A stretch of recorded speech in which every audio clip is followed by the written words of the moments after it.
Prime time ന്യൂസിലേക്ക് വിശദമായി. പ്രതിരോധം തീർത്ത് പാർട്ടി.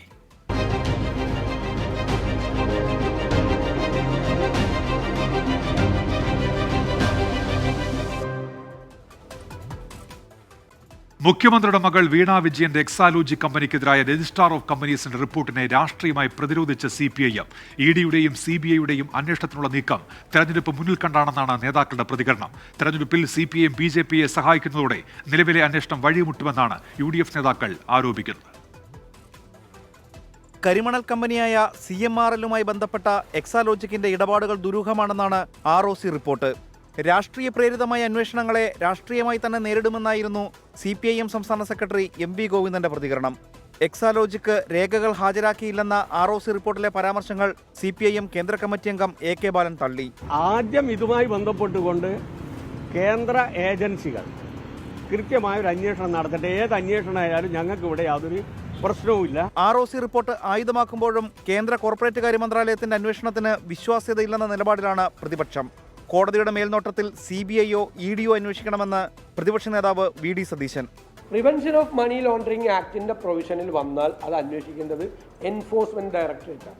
പ്രിവെൻഷൻ ഓഫ് കറപ്ഷൻ ആക്ടിന്റെ പരിധിയിൽ വന്നാൽ അത് അന്വേഷിക്കേണ്ടത് CBI ആണ്.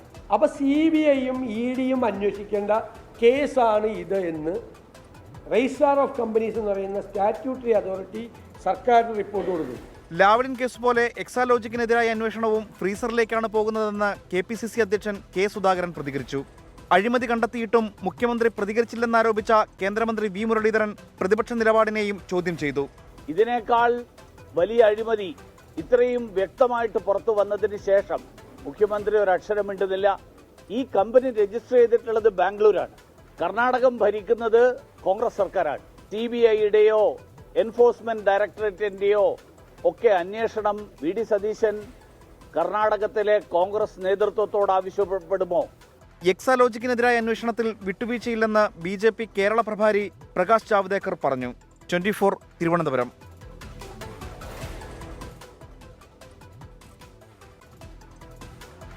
എക്സാലോജിക്കിനെതിരായ ROC റിപ്പോർട്ടിൽ മുഖ്യമന്ത്രിക്കെതിരെയും പരാമർശം. CMRLിൽ മുഖ്യമന്ത്രിക്ക് പരോക്ഷ നിയന്ത്രണം ഉണ്ടെന്നാണ് റിപ്പോർട്ടിൽ പറയുന്നത്. സർക്കാർ പൊതുമേഖലാ സ്ഥാപനമായ KSIDCക്ക് CMRL കമ്പനിയിൽ നിക്ഷേപമുണ്ടെന്നും പരാമർശമുണ്ട്. എക്സാലോജിക്കുമായി നടന്നത് തൽപര കക്ഷി ഇടപാടാണ്. ഇത് വെളിപ്പെടുത്താതിരുന്നത് നിയമലംഘനമെന്നും രജിസ്ട്രാർ ഓഫ് കമ്പനീസ് റിപ്പോർട്ടിൽ വ്യക്തമാക്കുന്നുണ്ട്. ROC റിപ്പോർട്ടിന്റെ പകർപ്പ് 24-ന് ലഭിച്ചു.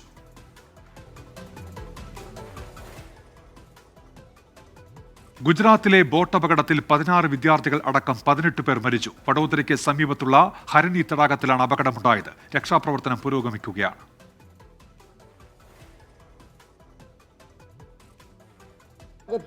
ബോട്ട് സവാരി നടത്തിയ സ്വകാര്യ സ്കൂളിലെ 27 പേർ അടങ്ങുന്ന സംഘമാണ് ഉച്ചയോടെ അപകടത്തിൽപ്പെട്ടത്.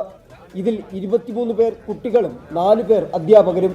അപകട സമയത്ത് ബോട്ടിൽ ഉണ്ടായിരുന്നവരാരും ലൈഫ് ജാക്കറ്റ് ധരിച്ചിരുന്നില്ലെന്ന് ദൃക്സാക്ഷികൾ പറയുന്നു. ഇതുവരെ 11ഓളം കുട്ടികളെയാണ് രക്ഷപ്പെടുത്തിയത്. അഗ്നിരക്ഷാസേനയ്ക്ക് പുറമെ രക്ഷാപ്രവർത്തനത്തിനായി NDRF സംഘത്തെയും വിന്യസിച്ചു. അപകടത്തിൽ അനുശോചനം രേഖപ്പെടുത്തിയ മുഖ്യമന്ത്രി ഭൂപേന്ദ്ര പട്ടേൽ അപകടത്തിൽപ്പെട്ടവർക്ക് അടിയന്തര സഹായവും ചികിത്സയും ലഭ്യമാക്കാൻ അധികൃതർക്ക് നിർദ്ദേശം നൽകി. അപകടത്തിൽ അഗാധമായ ദുഃഖം രേഖപ്പെടുത്തുന്നുവെന്നും രക്ഷാപ്രവർത്തനം വിജയം കാണട്ടെയെന്നും രാഷ്ട്രപതി ദ്രൗപദി മുർമുവും അപകടത്തിൽ അനുശോചനം അറിയിച്ചു. അപകടത്തിന് ഉത്തരവാദികൾ ആരായാലും കർശന നടപടി സ്വീകരിക്കുമെന്ന് വഡോദര MP രഞ്ജൻബെൻ ധനഞ്ജയ് ഭട്ട് പറഞ്ഞു. 15 പേർക്ക് സഞ്ചരിക്കുവാനാകുന്ന ബോട്ടിൽ 27 പേരെ കയറ്റിയതാണ് അപകടത്തിലേക്ക് നയിച്ചതെന്ന ആരോപണവും ഉയരുന്നുണ്ട്. 24 ഡൽഹി. കേന്ദ്ര സർക്കാരിനെതിരെ സർക്കാരുമായി ഒന്നിച്ചുള്ള സമരത്തിന് UDF ഇല്ല. ക്ഷണം നിരസിക്കാൻ ഓൺലൈനായി ചേർന്ന അടിയന്തര യോഗത്തിൽ തീരുമാനമായി. പ്രതിപക്ഷ നേതാവ് മുഖ്യമന്ത്രിയെ തീരുമാനം അറിയിക്കും. സർക്കാരിന്റെ ക്ഷണത്തിന് യോഗത്തിൽ അനുകൂല അഭിപ്രായമുണ്ടായില്ല. മുന്നണിയിലെ എല്ലാ പാർട്ടികളും ഒന്നിച്ചുള്ള സമരം വേണ്ടെന്ന് നിലപാടെടുത്തു. കേന്ദ്രത്തിനെതിരെ UDF നേരത്തെ തന്നെ സമരരംഗത്തുണ്ട്. സംസ്ഥാനത്തിന്റെ സാമ്പത്തിക പ്രതിസന്ധിക്ക് കാരണം സർക്കാരിന്റെ കെടുകാര്യസ്ഥതയും ധൂർത്തുമെന്നാണ് യോഗത്തിലെ വിലയിരുത്തൽ. സംസ്ഥാനത്തെ സാമ്പത്തിക പ്രതിസന്ധി ഉൾപ്പെടെയുള്ള വിഷയം പാർലമെന്റിൽ ഉന്നയിച്ചത് UDF MPമാരെന്നും യോഗത്തിൽ നേതാക്കൾ അഭിപ്രായപ്പെട്ടു. LDFുമായി നിലവിലെ സാഹചര്യത്തിൽ ഒന്നിച്ച് സമരം ചെയ്യുന്നത് അണികളുടെ മനോവീര്യം തകർക്കുമെന്നും നേതാക്കൾ വിലയിരുത്തി. സർക്കാരിന്റെ ക്ഷണത്തിൽ തീരുമാനം വൈകുന്നത് മുന്നണിക്ക് ഗുണകരമാവില്ല എന്ന വിലയിരുത്തലിനെ തുടർന്നാണ് അടിയന്തരമായി ഓൺലൈൻ യോഗം ചേർന്നത്. യോഗ തീരുമാനം പ്രതിപക്ഷ നേതാവ് ഔദ്യോഗികമായി മുഖ്യമന്ത്രിയെ അറിയിക്കും. 24 തിരുവനന്തപുരം. ഡൽഹിയിൽ തീപിടുത്തം 3 പേർ മരിച്ചു. ഒരു വീട്ടിലാണ് ഈ തീപിടുത്തമുണ്ടായത്. നിരവധി പേർക്ക് പരിക്കേറ്റു. മരിച്ചവരിൽ 3 പേരും സ്ത്രീകളാണ്. 8 അഗ്നിശമന സേനാ യൂണിറ്റുകൾ എത്തി തീയണയ്ക്കാൻ ശ്രമം തുടരുന്നു എന്നാണ് ബൽറാം ബെരങ്ങാടി ഇപ്പോൾ ഡൽഹിയിൽ നിന്ന് റിപ്പോർട്ട് ചെയ്യുന്നത്. നമ്മൾ അടുത്ത വാർത്തകളിലേക്ക് കടക്കുന്നു. ആഞ്ഞടിച്ച് G Sudhakaran.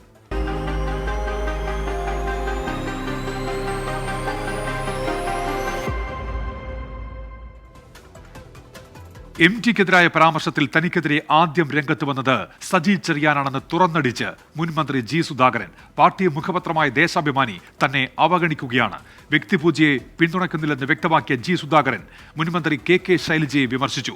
24 executive editor KR ഗോപികൃഷ്ണനുമായുള്ള അഭിമുഖത്തിലാണ് തുറന്നു പറച്ചിലുകൾ. ആലപ്പുഴ CPIMലെ വിഭാഗീയതയുടെ കൂടി പശ്ചാത്തലത്തിലാണ് സജി ചെറിയാനോടുള്ള അഭിപ്രായ വ്യത്യാസം ജി സുധാകരൻ പരസ്യമാക്കുന്നത്.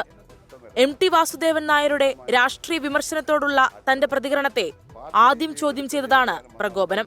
MD വാസുദേവൻ നായർ പഠിപ്പിക്കാൻ വരണ്ട ജി സുധാകരൻ. എന്നാലും ഞാൻ ടെലിവിഷൻ കണ്ട ഞാൻ അങ്ങനെ വാക്ക് പറഞ്ഞിട്ടില്ലല്ലോ. അദ്ദേഹം ഒന്നും പഠിപ്പിക്കേണ്ടതില്ല എന്ന് ഞാൻ പറഞ്ഞിട്ടേ ഇല്ല. ഞാൻ പറയത്തുമില്ല. കാരണം ഒരു സാധാരണ മനുഷ്യൻ പറഞ്ഞാലും നമ്മൾ പഠിക്കും.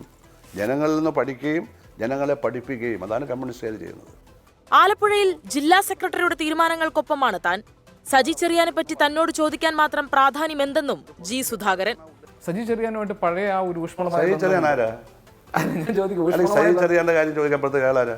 ഞാൻ ചോദിച്ചത് ആരാന്ന് ചോദിക്കാൻ ചോദിക്കത്തക്ക പ്രാധാന്യം എന്തായാലും എന്നോട് ചോദിക്കത്തക്ക പോലെ അറിയാൻ വേണ്ടി ഞാൻ ചോദിക്കുക. അല്ല, താങ്കളുടെ പിന്തുണയിലാണല്ലോ അദ്ദേഹം ജില്ലാ സെക്രട്ടറിയായി ആ രംഗത്തിരുന്നപ്പോൾ ഞാൻ കുഴപ്പമൊന്നും ഇല്ലായിരുന്നല്ലോ. MT വാസുദേവൻ നായരെ കുറിച്ച് താൻ പറഞ്ഞത് ദേശാഭിമാനി പ്രസിദ്ധീകരിക്കാത്തതിലുള്ള അതൃപ്തിയും ജി സുധാകരൻ മറച്ചുവെച്ചില്ല. ഞാൻ എന്താ പറഞ്ഞെന്ന് കൊടുക്കാൻ ഉത്തരവാദിത്തമുള്ള പത്രം ദേശാഭിമാനിയല്ലേ? ഒരു വരി കൊടുത്തോ? ഞാൻ എന്താണോ പറഞ്ഞത് അത് കൊടുത്തില്ലല്ലോ. മുഖ്യമന്ത്രിയോട് മുൻപുണ്ടായിരുന്ന അടുപ്പം ഇപ്പോഴില്ല. EMSനോടും AKGയോടും ആരാധന ഉണ്ടായിരുന്നെങ്കിലും വ്യക്തിപൂജ ഇല്ലായിരുന്നെന്നും ജി സുധാകരന്റെ വിശദീകരണം.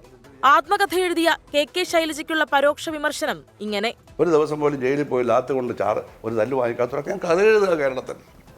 എന്ത് കഥ എഴുതുന്നേ? മന്ത്രിയായതാണോ കഥ? സഖാവി പറഞ്ഞത് my life as A comrade എന്ന KK ശൈലജ ടീച്ചർ ആണോ? അതിനെപ്പറ്റി ആണോ എന്ന് ഞാൻ ചോദിക്കുകയാണ്. ആണോ നിങ്ങൾ? പിന്നെ അല്ലെങ്കിൽ ആശയക്കുഴപ്പം വീണ്ടും വരും. ആശയക്കുഴപ്പം എന്തിനാണെന്നാ ചോദിച്ചത്? ഞാൻ പൊതുവെ പറയുകയാണ്. മുസ്ലിം ലീഗ് LDFലേക്ക് വരേണ്ട രാഷ്ട്രീയ സാഹചര്യം നിലവിലില്ലെന്നും ജി സുധാകരൻ വ്യക്തമാക്കി. News desk 24. KK ശൈലജയ്ക്കെതിരെ വിമർശനം തുടർന്ന മുൻമന്ത്രി ജി സുധാകരൻ. ആരാണ് ടീച്ചറമ്മയെന്നും അങ്ങനെയൊരു അമ്മയില്ലെന്നും ജി സുധാകരൻ. ആരായാലും സ്ഥാനങ്ങൾ ലഭിച്ചാൽ പാർട്ടിയെ ശക്തിപ്പെടുത്തണമെന്നും ജി സുധാകരൻ പറഞ്ഞു.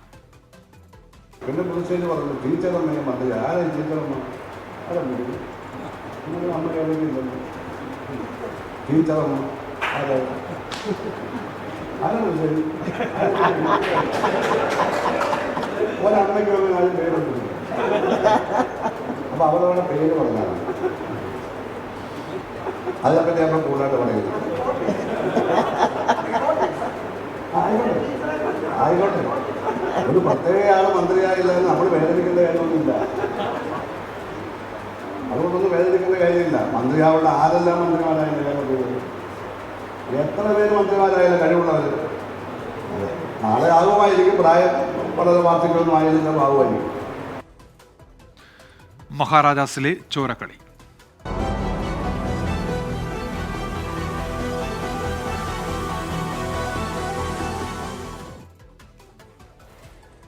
മഹാരാജാസ് കോളേജിൽ SFI unit secretary Nasar Abdul റഹ്മാനെ കുത്തിപ്പരിക്കേൽപ്പിച്ചത് പരിശീലനം ലഭിച്ച ക്രിമിനലുകൾ എന്ന് SFI സംസ്ഥാന സെക്രട്ടറി PM ആർഷോ. SFI വിളിച്ചു വരുത്തിയ സംഘർഷം എന്നാണ് KSUവിന്റെ വിമർശനം. വധശ്രമം ഉൾപ്പെടെയുള്ള വകുപ്പുകൾ ചുമത്തി 15 പേർക്കെതിരെ കേസെടുത്തതോടെ കോളേജ് അനിശ്ചിതകാലത്തേക്ക് അടച്ചു. ഇന്ന് പുലർച്ചെയാണ് മഹാരാജാസ് കോളേജിനുള്ളിൽ SFI യൂണിറ്റ് സെക്രട്ടറി നാസർ അബ്ദുറഹ്മാന് കുത്തേറ്റത്. KSU ഫ്രട്ടേണിറ്റി പ്രവർത്തകരായ പെൺകുട്ടികളടക്കം 15 പേരാണ് കേസിലെ പ്രതികൾ. ആക്രമണത്തിന് പിന്നാലെ കോളേജ് അനിശ്ചിതകാലത്തേക്ക് അടച്ചു. അധ്യാപകരടങ്ങുന്ന സമിതി വിഷയം അന്വേഷിക്കും. ഈ റിപ്പോർട്ടിന്റെ അടിസ്ഥാനത്തിലാകും അച്ചടക്ക നടപടികൾ. സംഘർഷത്തിനെ കുറിച്ചുള്ള അന്വേഷണം അതൊക്കെ ഗവൺമെൻറ് നിർദ്ദേശാനുസരണം കാര്യങ്ങൾ ബാക്കി ചെയ്യുന്നു. കിട്ടിയ റിപ്പോർട്ട് അനുസരിച്ച് വന്ന ഉടനെ ഫസ്റ്റ് ചെയ്തത് മീറ്റിംഗ് കൂടി ഈ തീരുമാനം എടുക്കുകയാണ് ചെയ്തത്. അത് കോളേജും കോളേജ് ഹോസ്റ്റലും. കാരണം അനിശ്ചിതകാലത്തേക്ക് കോളേജും കോളേജ് ഹോസ്റ്റലും. കാരണം കോളേജില്ലെങ്കിൽ കോളേജ് ഹോസ്റ്റലിൽ വർക്ക് ചെയ്യേണ്ട കാര്യമില്ല. ആക്രമണത്തിന് KSU ഫ്രട്ടേണിറ്റി സഖ്യം പ്രവർത്തിക്കുന്നുവെന്ന് SFI സംസ്ഥാന സെക്രട്ടറി PM ആർഷോ. SFIയുടെ യൂണിറ്റ് സെക്രട്ടറിയെ കൊലപ്പെടുത്തുക എന്ന ഉദ്ദേശത്തോടു കൂടെ തന്നെ ക്യാമ്പസിനകത്തേക്ക് കടന്നു വന്നവരാണ് ഇവർ എന്നുള്ളതാണ് അക്രമത്തിൻ്റെ സ്വഭാവം വ്യക്തമാക്കുന്നത്. കഴുത്തിന് നേരെ കടാര വീശുന്ന സാഹചര്യം ഉണ്ടായി. ആ ഘട്ടത്തിൽ പിടിക്കാൻ വേണ്ടി, കൈകൊണ്ട് തടയാൻ വേണ്ടി കഴിഞ്ഞതുകൊണ്ട് മാത്രമാണ് അദ്ദേഹത്തിൻ്റെ കഴുത്തിന് ഈ പറഞ്ഞ പോലെ പരിക്കേൽക്കുന്ന സാഹചര്യം ഉണ്ടാകാതിരുന്നത്. ഫ്രട്ടേണിറ്റിയെ കൂട്ടുപിടിച്ച് SFI ആക്രമിക്കേണ്ട സാഹചര്യം KSUവിനില്ലെന്നും വേണ്ടി വന്നാൽ ഒറ്റയ്ക്ക് നേരിടാനുള്ള കരുത്തുണ്ടെന്നും അലോഷ്യസ് സേവ്യർ. ഫ്രട്ടേണിറ്റി എന്ന് പറയുന്ന വിദ്യാർത്ഥി സംഘടനയുടെ വാലിൽ KSUവിനെ ഇവിടെ കൂട്ടിക്കെട്ടേണ്ടുന്ന സാഹചര്യമില്ല. ഇവിടെ മഹാരാജാസിൽ ഉണ്ടായ ആക്രമണത്തിൽ ആരാണ് പ്രതികൾ, അല്ലെങ്കിൽ ആരാണ് അതിൽ കുറ്റം ചെയ്തത്, ആരാണ് ആക്രമണത്തിന് നേതൃത്വം കൊടുത്തതെന്ന് പോലീസ് അന്വേഷിക്കട്ടെ. ഇതിൽ ഞങ്ങൾക്ക് യാതൊരു രീതിയിലേക്ക് ഫ്രട്ടേണിറ്റി ആയിട്ടോ മറ്റ് വിദ്യാർത്ഥി സംഘടനകളുമായിട്ട് സംഘം ചേർന്നുകൊണ്ട് SFIനെ തിരിച്ച് ചെയ്യേണ്ട കാര്യമില്ല. ആക്രമണത്തിൽ പ്രതികളായ ബിലാൽ, അമൽ എന്നിവരെ ആശുപത്രിയിലും ആംബുലൻസിലും കയറി SFI പ്രവർത്തകർ മർദ്ദിക്കുന്ന ദൃശ്യങ്ങളും പുറത്തു വന്നു. 24 കൊച്ചി. എറണാകുളം മഹാരാജാസ് കോളേജിലെ ആക്രമണം വളരെ ഗൗരവത്തോടെയാണ് കാണുന്നത് എന്ന് ഉന്നത വിദ്യാഭ്യാസ വകുപ്പ് മന്ത്രി ഡോക്ടർ ആർ ബിന്ദു. ഇത്തരം സംഭവങ്ങൾ ആവർത്തിക്കാതിരിക്കാൻ കോളേജ് അധികൃതർക്ക് നിർദ്ദേശം നൽകിയെന്ന് മന്ത്രി അറിയിച്ചു. ക്ലാസുകൾ ഓൺലൈനായി ക്രമീകരിക്കും. തിങ്കളാഴ്ച രക്ഷാകർതൃ സമിതി യോഗവും ബുധനാഴ്ച വിദ്യാർത്ഥി സർവകക്ഷി യോഗവും ചേർന്ന ശേഷം എത്രയും പെട്ടെന്ന് കോളേജ് തുറക്കുമെന്നും മന്ത്രി ഡോക്ടർ ആർ ബിന്ദു അറിയിച്ചു. നേരത്തെ സൂചിപ്പിച്ചൊരു വാർത്തയുടെ വിശദാംശങ്ങളിലേക്കാണ്. ഇനി ഡൽഹിയിൽ വീടിന് തീപിടിച്ച് 5 പേർ മരിച്ചു എന്ന വാർത്ത വരുന്നു. പീതംപുരയിലാണ് അപകടം. മരിച്ച 3 പേർ സ്ത്രീകളാണ്. നിരവധി പേർക്ക് പരിക്കേറ്റു. തീയണയ്ക്കാൻ ശ്രമം തുടരുന്നു. ബൽറാം നെടുങ്ങാടി. ബൽറാം, ഇതെങ്ങനെയാണ് ഇത്ര വലിയൊരു ദുരന്തമുണ്ടായത്? ബൽറാം. ഉന്മേഷ, തീപിടുത്തം എങ്ങനെയാണ് ഉണ്ടായത് എന്ന് സംബന്ധിച്ച് ഇപ്പോഴും വ്യക്തതയില്ല. എന്നാൽ വലിയ തീപിടുത്തം തന്നെയാണ് ഡൽഹിയിലെ ഈ ഒരു വീട്ടിൽ ഉണ്ടായിരിക്കുന്നത്. ഈ അപകടത്തിൽ 5 പേർ മരിച്ചിരിക്കുന്നു. മരിച്ചവരിൽ 3 പേർ സ്ത്രീകളും 2 പേർ പുരുഷന്മാരുമാണ് എന്നാണ് നിലവിൽ ലഭിക്കുന്ന വിവരം. നിരവധി പേർക്ക് ഈ തീപിടുത്തത്തിൽ പരിക്കേറ്റിട്ടുണ്ട്. ഇവരെ ആശുപത്രികളിലേക്ക് മാറ്റിയിരിക്കുന്നു. പോലീസും ഫയർഫോഴ്സും നിലവിൽ സംഭവ സ്ഥലത്ത് എത്തി രക്ഷാപ്രവർത്തനം തുടരുകയാണ്. തീ അണയ്ക്കാനുള്ള ശ്രമങ്ങൾ ഇപ്പോഴും ഊർജിതമായി തന്നെ തുടരുന്നു എന്നാണ് ഫയർഫോഴ്സ് അറിയിക്കുന്നത്. ഈ 8 ഫയർ യൂണിറ്റുകൾ സംഭവ സ്ഥലത്ത് തീ അണയ്ക്കാനുള്ള ശ്രമം നടത്തി വരികയാണ്. ഈ സംഭവം ഉണ്ടായത് ജനസാന്ദ്രതയുള്ള ഒരു പ്രദേശത്താണ്, ആളുകൾ തിങ്ങിപ്പാർക്കുന്ന ഒരു പ്രദേശത്താണ് എന്നുമാണ് അറിയാൻ കഴിഞ്ഞത്. ഇതിനെ തുടർന്നാണ് തീ അല്ലെങ്കിൽ ഇത്തരം വലിയ തോതിൽ ഒരു മരണസംഖ്യ ഒരു വീട്ടിലുണ്ടായ തീപിടുത്തത്തിൽ ഉണ്ടായത് എന്നാണ് നിലവിൽ മനസ്സിലാക്കാവുന്നത്. ഈ കടുത്ത തണുപ്പിനെ തുടർന്ന് തണുപ്പ് അകറ്റാനായി തീ കൂട്ടിയതിൽ നിന്നും തീ പടർന്നതാണ് എന്നാണ് പ്രാഥമികമായി പോലീസിന്റെ ഒരു നിഗമനമുള്ളത്. ഇപ്പോഴും രക്ഷാപ്രവർത്തനം തുടരുകയാണ്. ഉന്മേഷ്. ശരി ബൽറാം. ബൽറാം നെടുങ്ങാടിയാണ് വിവരങ്ങൾ നൽകിയത് ഡൽഹിയിൽ നിന്ന്. അയോധ്യയിലെ പ്രതിഷ്ഠാ ദിവസം പ്രഖ്യാപിച്ചിട്ടുള്ള മമതാ ബാനർജിയുടെ റാലി തടയാതെ കൽക്കട്ട ഹൈക്കോടതി. റാലി തടയണം എന്നാവശ്യപ്പെട്ടുള്ള സുവേന്ദു അധികാരിയുടെ ഹർജി തള്ളി. അയോധ്യ പ്രതിഷ്ഠാ ചടങ്ങിന്റെ ഭാഗമായ സുപ്രധാന ചടങ്ങുകൾക്ക് ഇന്ന് തുടക്കമായി. മമതാ ബാനർജി പ്രഖ്യാപിച്ച സംപ്രീതി സർവ മത ഐക്യറാലിക്ക് എതിരായ ഹർജിയാണ് ഹൈക്കോടതി തള്ളിയത്. ഹർജിയിലെ ആവശ്യങ്ങൾ പ്രസക്തമല്ലെന്ന് ചൂണ്ടിക്കാട്ടിയാണ് നടപടി. സുവേന്ദു അധികാരി സമർപ്പിച്ച ഹർജി നിലനിൽക്കുന്നതല്ലെന്ന് കോടതി നിരീക്ഷിച്ചു. രാമക്ഷേത്രത്തിന് എതിരല്ലെന്ന് തമിഴ്നാട് മന്ത്രി ഉദയനിധി സ്റ്റാലിനും ഇന്ന് വ്യക്തമാക്കി. എന്നാൽ പള്ളി പൊളിച്ച് ക്ഷേത്രം നിർമ്മിച്ചതിനെയാണ് എതിർക്കുന്നതെന്നും ഉദയനിധി സ്റ്റാലിൻ പറഞ്ഞു. അയോധ്യയിൽ പ്രാണപ്രതിഷ്ഠാ ചടങ്ങിന് മുന്നോടിയായുള്ള പ്രധാന ചടങ്ങുകൾക്ക് ഇന്ന് തുടക്കമായി. ഗണേശ പൂജയോടെയാണ് ചടങ്ങുകൾ ആരംഭിച്ചത്. ക്ഷേത്രത്തിന്റെ വാസ്തുപൂജ നൂറുകണക്കിന് സന്യാസിമാരുടെ കാർമ്മികത്വത്തിൽ നടന്നു. അംബിക, വരുണ, മാതൃക പൂജകളും ക്ഷേത്രത്തിൽ പൂർത്തിയായി. രാംലല്ല എത്തിച്ച സാഹചര്യത്തിൽ ക്ഷേത്രത്തിന്റെ സുരക്ഷ CRPF കൂടുതൽ ശക്തമാക്കി. അയോധ്യയിലേക്കുള്ള തീർത്ഥാടക പ്രവാഹം ഇന്നും തുടരുകയാണ്. ക്ഷേത്ര ഉദ്ഘാടനത്തിന് ദിവസങ്ങൾ ബാക്കി നിൽക്കെ ഉത്തർപ്രദേശിൽ നേതാക്കളുടെ കൂട്ടക്കൊഴിച്ചിൽ ഭീതിയിലാണ് കോൺഗ്രസ്. സംസ്ഥാനത്ത് മുതിർന്ന നേതാക്കളെ കടുത്ത തീരുമാനങ്ങൾ എടുക്കുന്നതിൽ നിന്നും പിന്തിരിപ്പിക്കാൻ ഈ സാഹചര്യത്തിൽ ദേശീയ നേതൃത്വം ആശയവിനിമയം ആരംഭിച്ചതായാണ് വിവരം. നിയന്ത്രണങ്ങൾ ശക്തമാണെങ്കിലും അയോധ്യയിലേക്ക് വലിയ രീതിയിലുള്ള ജനപ്രവാഹമാണ് ഇപ്പോഴുണ്ടാകുന്നത്. ഇതിനെ എങ്ങനെ നിയന്ത്രിക്കാം എന്നതടക്കമുള്ള കാര്യങ്ങൾ നാളെ ചേരുന്ന ക്ഷേത്ര ട്രസ്റ്റിന്റെ യോഗം വിലയിരുത്തും. ക്യാമറമാൻ യോഗേഷ് സിംഗിനൊപ്പം അയോധ്യയിൽ നിന്നും R രാധാകൃഷ്ണൻ, 24. അയോധ്യ പ്രതിഷ്ഠാ ചടങ്ങ് നടക്കുന്ന ദിവസം സംസ്ഥാനത്തെ സർക്കാർ സ്ഥാപനങ്ങൾക്ക് അവധി പ്രഖ്യാപിക്കണമെന്ന് BJP സംസ്ഥാന അധ്യക്ഷൻ K സുരേന്ദ്രൻ. കേന്ദ്ര സർക്കാർ സ്ഥാപനങ്ങൾക്ക് ഉച്ചയ്ക്ക് 2:30 വരെ അവധി പ്രഖ്യാപിച്ചത് സംസ്ഥാനവും മാതൃകയാക്കണം എന്നാണ് ആവശ്യം. പ്രതിഷ്ഠാ ദിനം കേരളത്തിലെ ലക്ഷക്കണക്കിന് വിശ്വാസികൾ കാത്തിരിക്കുന്ന മുഹൂർത്തമാണെന്നും സർക്കാർ വിശ്വാസികളുടെ വികാരം മാനിക്കണമെന്നും K സുരേന്ദ്രൻ ആവശ്യപ്പെട്ടു.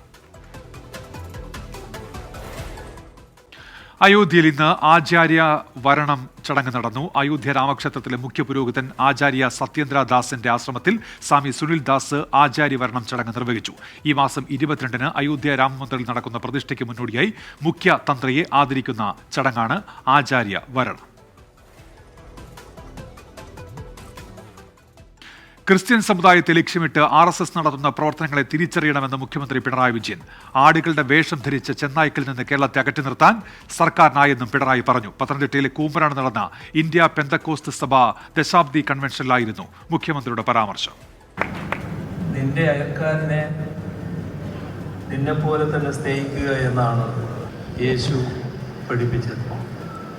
ഇന്ന് നമ്മുടെ രാജ്യത്തിൻ്റെ പല ഭാഗങ്ങളിലായി നമ്മുടെ അയൽക്കാർ മതത്തിൻ്റെ, ജാതിയുടെ, ഭാഷയുടെ ഒക്കെ പേരിൽ ആക്രമിക്കപ്പെടുന്നു. ബൈബിൾ വചനം ഉദ്ധരിച്ച് മതനിരപേക്ഷതയുടെ പ്രസക്തി പറഞ്ഞായിരുന്നു മുഖ്യമന്ത്രി പിണറായി വിജയന്റെ RSS വിമർശനം. രാജ്യത്ത് പൊതുവിലും കേരളത്തിൽ വിശേഷിച്ച് ക്രിസ്ത്യൻ സമുദായത്തെ ലക്ഷ്യമിട്ടുകൊണ്ടുള്ള രാഷ്ട്രീയ നീക്കങ്ങൾ നടക്കുന്നതും നാം ശ്രദ്ധിക്കേണ്ടതായിട്ടുണ്ട്. ക്രിസ്ത്യൻ വോട്ടുകൾ സമാഹരിച്ച് തെരഞ്ഞെടുപ്പിൽ നേട്ടമുണ്ടാക്കുക എന്ന കുതന്ത്രമാണ് പയറ്റപ്പെടുന്നത്. ആട്ടിൻ തോലിട്ട ചെന്നായ്ക്കളിൽ നിന്ന് കേരളത്തെ അകറ്റി നിർത്തി. കേരളത്തിലെ ചിലയിടങ്ങളിൽ ന്യൂനപക്ഷങ്ങളുടെ ആരാധനാ സ്വാതന്ത്ര്യം തടയുന്ന നിലപാടുകൾ ഉണ്ടായെന്നും മുഖ്യമന്ത്രി. ഏറ്റവും വലിയ വർഗീയ പ്രസ്ഥാനം ക്രിസ്ത്യൻ മതവിശ്വാസികളോട് ചെയ്യുന്ന കുടിലതകളുടെ ചരിത്രം ഇപ്പോൾ മണിപ്പൂർ വരെ എത്തി നിൽക്കുകയാണ്. ഹൈന്ദവ ദേശീയതയുടെ മറ്റൊരു പതിപ്പാണ് മണിപ്പൂരിൽ കണ്ടത്. 100 കണക്കിന് പള്ളികളാണ് നശിപ്പിക്കപ്പെട്ടത്. മണിപ്പൂർ കലാപം ഓർമ്മിപ്പിച്ച് സംഘപരിവാറിനെ അകറ്റി നിർത്താൻ ക്രിസ്തീയ വിശ്വാസികൾ ശ്രദ്ധിക്കണമെന്ന് കൂടി പരാമർശിച്ചാണ് മുഖ്യമന്ത്രി പ്രസംഗം അവസാനിപ്പിച്ചത്. 24 പത്തനംതിട്ട. വിലക്ക് ലംഘിച്ച് TN പ്രതാപൻ MPക്കായി തൃശൂരിൽ വീണ്ടും ചുവരെഴുത്ത്. പുല്ലഴിയിലെ കോൺഗ്രസ് ഓഫീസിന് മുന്നിലാണ് പുതിയ ചുവരെഴുത്ത് പ്രത്യക്ഷപ്പെട്ടത്. KPCC സെക്രട്ടറി A പ്രസാദിന്റെ നിർദ്ദേശപ്രകാരമാണ് ചുവരെഴുത്ത് എന്നാണ് ആക്ഷേപം. സ്ഥാനാർത്ഥി പ്രഖ്യാപനത്തിന് മുൻപുള്ള ചുവരെഴുത്തിൽ നിന്ന് പ്രവർത്തകർ പിന്മാറണമെന്ന് TN പ്രതാപൻ ആവശ്യപ്പെട്ടു. പ്രതിപക്ഷ നേതാവ് VD സതീശന്റെയും സിറ്റിംഗ് MP TN പ്രതാപന്റെയും കർശന നിർദ്ദേശം നിലനിൽക്കെയാണ് തുടരെയുള്ള ചുവരെഴുത്തുകൾ. എളവള്ളിയിലെ യൂത്ത് കോൺഗ്രസ് പ്രവർത്തകരുടെ ചുവരെഴുത്ത് TN പ്രതാപൻ തന്നെ ഇടപെട്ട് മായ്ച്ച് മണിക്കൂറുകൾ കഴിയുന്നതിന് മുൻപാണ് പുല്ലഴിയിലെ കോൺഗ്രസ് ഓഫീസിന് മുന്നിലും ചുവരെഴുത്ത് പ്രത്യക്ഷപ്പെട്ടത്.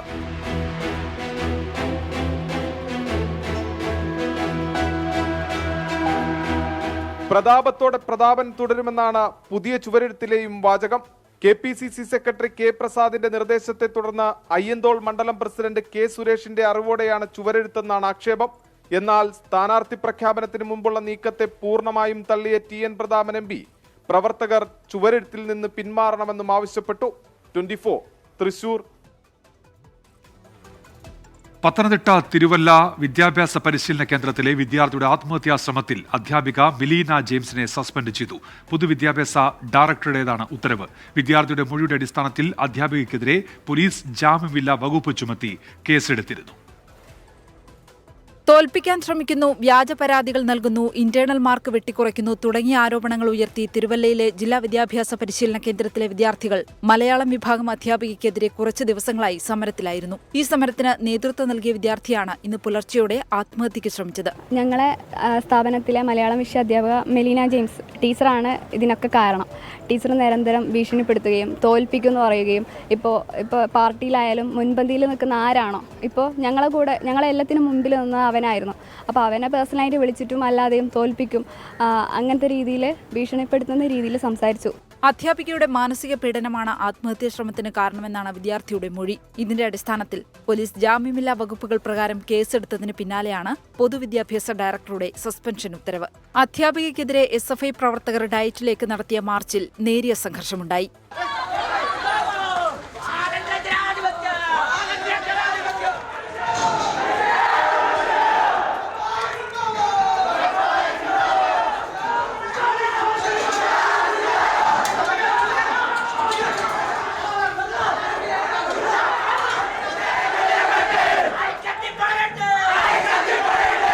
തിരുവല്ല മെഡിക്കൽ മിഷൻ ആശുപത്രിയിൽ തീവ്രപരിചരണ വിഭാഗത്തിൽ കഴിയുന്ന വിദ്യാർത്ഥിയുടെ ആരോഗ്യനില തൃപ്തികരമാണ്. 24 പത്തനംതിട്ട. കാൺപൂർ IITയിൽ വീണ്ടും വിദ്യാർത്ഥി ആത്മഹത്യ. 1ാം വർഷ PhD വിദ്യാർത്ഥി പ്രിയങ്ക ജയ്സ്വാളാണ് ജീവനൊടുക്കിയത്. ഒരു മാസത്തിനിടെ കാൺപൂർ IITയിൽ നടക്കുന്ന 3ാമത്തെ ആത്മഹത്യയാണിത്. ജാർഖണ്ഡ് ധുംക സ്വദേശിയാണ് പ്രിയങ്ക.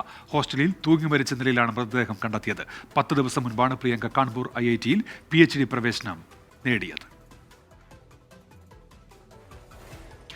നിയമസഭാ സമ്മേളനത്തിന്റെ നയപ്രഖ്യാപനത്തിന് ഗവർണറെ ക്ഷണിച്ച് സ്പീക്കർ AN ഷംസീർ.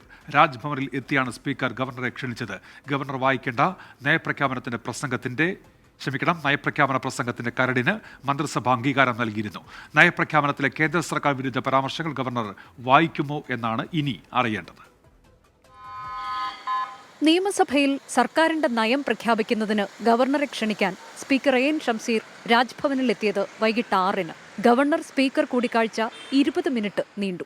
സർക്കാരിനോടുള്ള വിമുഖത പ്രകടമാക്കുന്നതായിരുന്നു ഗവർണറുടെ ശരീരഭാഷ. ഈ മാസം 25-ന് നിയമസഭാ സമ്മേളനം തുടങ്ങുമ്പോൾ നയപ്രഖ്യാപനം നടത്തുമെന്ന് ഗവർണർ ആരിഫ് മുഹമ്മദ് ഖാൻ വ്യക്തമാക്കിയിട്ടുണ്ട്. നയപ്രഖ്യാപനത്തിന്റെ കരട് തയ്യാറാക്കാൻ മുതിർന്ന ഉദ്യോഗസ്ഥരെ സർക്കാർ ചുമതലപ്പെടുത്തിയിരുന്നു. കരടിന് ഇന്ന് ചേർന്ന മന്ത്രിസഭായോഗം അംഗീകാരം നൽകി. കരട് ഉടൻ തന്നെ ഗവർണർക്ക് കൈമാറും. സംസ്ഥാനത്തെ സാമ്പത്തിക പ്രതിസന്ധിയുമായി ബന്ധപ്പെട്ട് കേന്ദ്ര സർക്കാരിനെതിരെ രൂക്ഷമായ വിമർശനങ്ങൾ നയപ്രഖ്യാപനത്തിലുണ്ടാകും. ഇത് ഗവർണർ വായിക്കുമോ എന്നതിൽ അവ്യക്തത നിലനിൽക്കുകയാണ്. മുൻകാലങ്ങളിൽ പ്രസംഗത്തിൽ നിന്ന് ചില ഭാഗങ്ങൾ ഗവർണർമാർ ഒഴിവാക്കിയിട്ടുണ്ട്. ഫെബ്രുവരി 2-നാണ് ബജറ്റ് അവതരിപ്പിക്കുക. നവകേരള സദസ്സിന് ബസ് വാങ്ങിയതിനും ഇന്ന് ചേർന്ന മന്ത്രിസഭായോഗം അംഗീകാരം നൽകി. ബസ് വാങ്ങി സൗകര്യങ്ങൾ ക്രമീകരിച്ച ഗതാഗത സെക്രട്ടറിയുടെ നടപടിക്കാണ് സാധൂകരണം നൽകിയത്. 1.05 കോടി രൂപ ചെലവഴിച്ചാണ് മുഖ്യമന്ത്രിക്കും മന്ത്രിമാർക്കും സഞ്ചരിക്കാൻ ബസ് വാങ്ങിയത്. 24 തിരുവനന്തപുരം. ഭരണഘടനയെക്കുറിച്ച് താൻ പറഞ്ഞത് ശരിയാണെന്ന് ആവർത്തിച്ച് മന്ത്രി സജി ചെറിയാൻ. ആ പരാമർശങ്ങൾ മാറ്റാൻ ഉദ്ദേശിക്കുന്നില്ല. കുറച്ചുനാൾ കഴിയുമ്പോൾ താൻ പറഞ്ഞത് ശരിയാണെന്ന് എല്ലാവരും തിരിച്ചറിയുമെന്നും മന്ത്രി സജി ചെറിയാൻ പറഞ്ഞു. ഞാനിന്ന് രാവിലെ പത്രം എടുത്തപ്പോൾ ആ പത്രത്തിൻ്റെ കുഞ്ചുകുറിപ്പ് എനിക്ക് പ്രശ്നമൊന്നുമില്ല. ഇത് കേട്ട് ഒരുപാട് മടുത്തതാണ്. കേരളത്തിൽ ഭരണഘടനയെക്കുറിച്ച് കേരളത്തിൻ്റെ വിദ്യാഭ്യാസ മന്ത്രി പുസ്തകത്തിൻ്റെ ആമുഖത്തിൽ എഴുതണമെന്ന് പറഞ്ഞു. ഉടനെ അതിനടിയിൽ എഴുതിയിരിക്കുകയാണ് സജി ചെറിയാനോട് ചോദിച്ചേക്കണം. ഞാൻ ഭരണഘടനയെ പറ്റി പറഞ്ഞത് ശരിയാണ്, അതൊരു മാറ്റവും ഇല്ല, അത് മാറ്റാൻ ഉദ്ദേശിക്കുന്നുമില്ല. അതൊക്കെ ഇല്ലേ നിങ്ങൾ കുറച്ച് കഴിയുമ്പോൾ അറിഞ്ഞോളൂ. ഭാരത് ജോഡോ ന്യായ് യാത്രയ്ക്കെതിരെ കേസെടുത്ത അസം പോലീസ്. നിയമം ലംഘിച്ച റോഡിൽ പ്രശ്നങ്ങൾ ഉണ്ടാക്കിയെന്ന് ആരോപിച്ചാണ് നടപടി. ക്രമസമാധാനം ലംഘിച്ചാൽ യാത്രയ്ക്കെതിരെ കേസെടുക്കുമെന്ന മുഖ്യമന്ത്രി ഹിമന്ത ബിശ്വ ശർമ്മയുടെ പ്രസ്താവനയ്ക്ക് പിന്നാലെയാണ് നടപടി. ഭയന്ന് പിന്മാറില്ലെന്നും യാത്ര തുടരുമെന്നും ACC general secretary KC Venugopal പറഞ്ഞു. ജോർഹട്ട് പോലീസാണ് ഭാരത് ജോഡോ ന്യായ് യാത്രയ്ക്കെതിരെ കേസെടുത്തത്. നിയമം ലംഘിച്ച് റോഡിൽ പ്രശ്നങ്ങൾ ഉണ്ടാക്കിയെന്ന് ചൂണ്ടിക്കാട്ടിയാണ് കേസ്. സംസ്ഥാനത്ത് യാത്രയുടെ സംഘാടകനായ അസം PCC അധ്യക്ഷൻ ഭുവൻ കുമാർ ബോറയ്ക്കെതിരെയാണ് കേസ്. റൂട്ട് മാറിയതിന്റെ പേരിലാണ് കേസെടുത്തതെന്നാണ് അറിയാൻ കഴിഞ്ഞതെന്നും എന്നാൽ മുൻ നിശ്ചയിച്ച റൂട്ടിലൂടെയാണ് യാത്ര സഞ്ചരിക്കുന്നതെന്നും KC വേണുഗോപാൽ പറഞ്ഞു.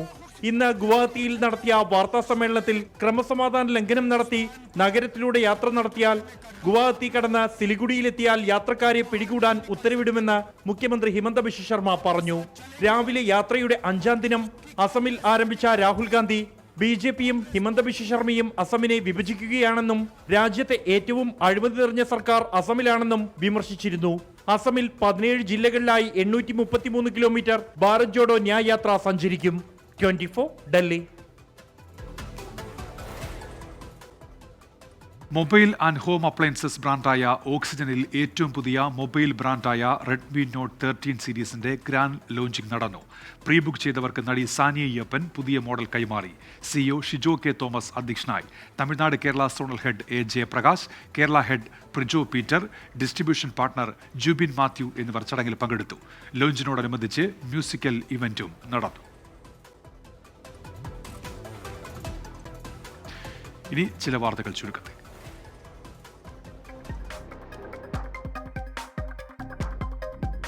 മണിപ്പൂരിൽ വീണ്ടും വെടിവെപ്പ്. തൗബാലിൽ മെയ്തേ വിഭാഗത്തിന്റെ പ്രതിഷേധത്തിനിടെ ഉണ്ടായ വെടിവെപ്പിൽ 3 BSF ജവാന്മാർക്ക് പരിക്ക്.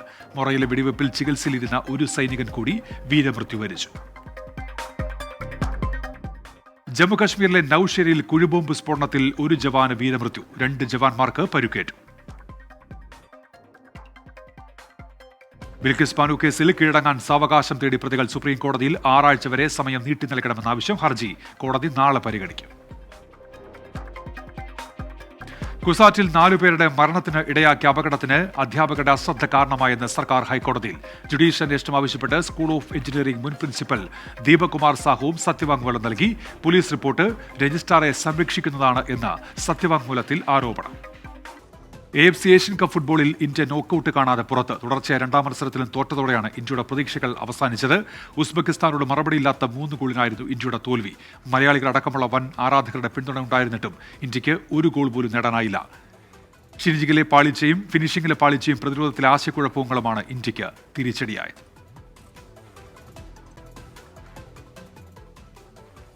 പ്രൈം ടൈം ന്യൂസ് പൂർത്തിയാകുന്നു. Good night.